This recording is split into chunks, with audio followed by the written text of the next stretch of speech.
नमस्कार, स्वागत है आपका जन संदेश टाइम्स में। मैं हूं किरण।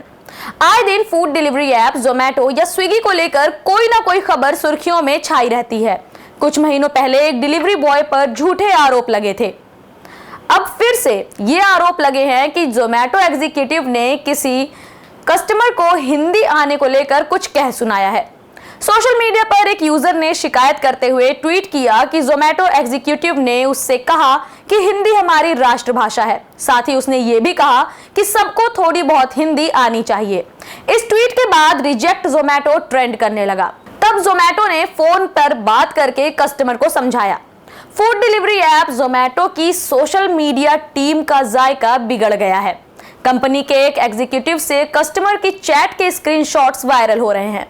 तमिलनाडु में रहने वाले एक शख्स ने आरोप लगाया है कि जोमैटो एग्जीक्यूटिव ने उससे हिंदी सीखने को कहा। स्क्रीनशॉट्स शेयर करते हुए विकास नाम के शख्स ने लिखा कि कस्टमर केयर का कहना है कि मेरा रिफंड इसलिए नहीं दिया जाएगा क्योंकि मुझे हिंदी नहीं आती। उसने मुझे झूठा भी करार दे दिया है। आरोप है कि जोमैटो कर्मचारी ने यह भी कहा कि हिंदी राष्ट्रभाषा है और सबको थोड़ी बहुत आनी चाहिए। फिर क्या, इसके बाद कई लोगों ने जोमैटो से चैट पर यही सवाल पूछना शुरू कर दिया कि क्या हिंदी राष्ट्रभाषा है। दक्षिणी राज्यों में पहले से ही हिंदी थोपे जाने के खिलाफ आवाज उठती रही है। ऐसे में सोशल मीडिया पर भी एक मुहिम शुरू हो गई। जोमैटो को सबक सिखाने की। ऐप को अनइंस्टॉल किया जा रहा है और जोमैटो से सामने आकर अपना स्टैंड साफ करने के लिए भी कहा जा रहा है। आइए आपको बता दें कि पूरा विवाद है क्या।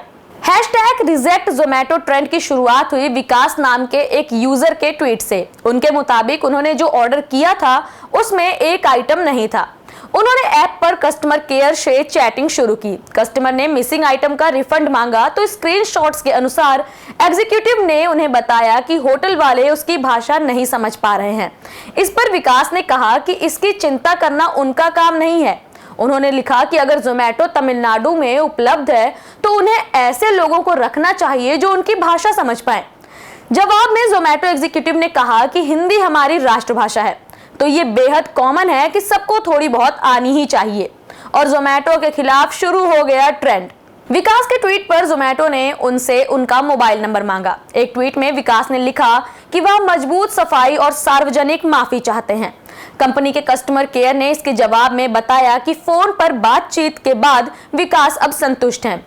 हालांकि तब तक विकास का ट्वीट वायरल हो चुका था। उनकी चैट के स्क्रीनशॉट्स शेयर करके लोग जोमैटो पर हिंदी थोपने का आरोप लगाने लगे थे। तमिलनाडु के कुछ लोग ज्यादा ही गुस्से में नजर आए। आइए आपको दिखाते हैं कुछ ट्वीट्स। चेन्नई साइकोलॉजिस्ट नाम के यूजर कहते हैं कि please ban Zomato in Tamil Nadu immediately. It's the injustice against the customers of Tamil linguistic state Tamil Nadu. Take a brave step towards the Hindi/Hindutva anti-social elements, sir. इलावा असरन कहते हैं कि don't teach tolerance to us, first learn how to treat others, you are literally disrespecting Tamil community, #reject Zomato. Florida कारण नाम के user ने लिखा कि हे Zomato, I am uninstalling Zomato app and decided not to use your service hereafter for the reason in below pic. We demand an open and public apology for this insensitive comment by your employee. Manish नाम के user ने कहा कि customer support person said don't know Tamil means that's okay, but he tells Hindi is our national language. You should know little bit. This is arrogance and stupidity. So don't take class about tolerance. Just recruit employ with basic knowledge. अब इसी के बाद से ये तो साफ है कि लोगों में अपनी भाषा को लेकर के बहुत एकता है। वैसे भी किसी भाषा को लेकर किसी को क्रिटिसाइज करना ये हमारे देश में नहीं होता है। फिलहाल जोमैटो ने इस पर माफी मांग ली है और सब कुछ सामान्य होता नजर आ रहा है। ऐसी तमाम अलग अलग खबरों के लिए बने रहिए जन संदेश टाइम्स के साथ।